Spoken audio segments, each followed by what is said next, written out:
हे बी कवादन गेल्यात पण अजून आले नाहीत. जायचं का त्यांच्या माग? नग नग बया, इथं थांबायला सांगितलं ना आपल्याला ह्यांनी. अगं पण किती आहे अजून? माहिती काढायची आणि लागलीच यायचं नवं. वाटतं तेवढं साधं काम बी नाही ना हे.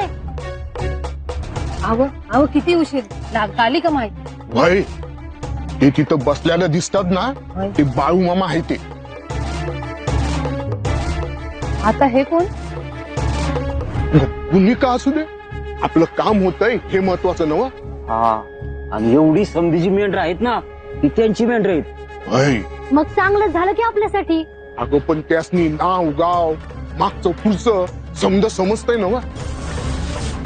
कशावर भरोसा ठेवता तुम्ही? असं काय नसतं.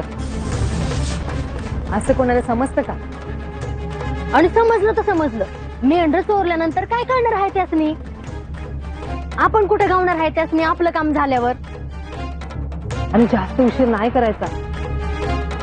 भाई पण ते बी चालत चालत भरत चालल्या ती. आपण बी चाललोय त्यांच्या माग. अगं थोडं येळ काळ बघायला नको भाई. आणि एवढी मेंढर घेऊन जायची तर गाडी बी लागल ना हो. वय वय, तसा सांगावा धाडतो मी. हा, गाडी येईल वेळेवर. अगं पण त्यांची माणसं आणि मामा ते बसलेले असतात मेंढरांपाशी, सोडत नाही ते त्यांनी. आज पतूर मी एवढी मेंढरवाले बघितल्यात, पण त्यांच्यासारखं एवढं करताना कोणाला बघितलेलं नाही मी. हे म्हणजे सावताची पोर असल्यासारखे जपतात त्यासनी. 2 दिवस लई झाल्यात. 2 दिवसात 10-15 तरी मेंढर उचलायचीच.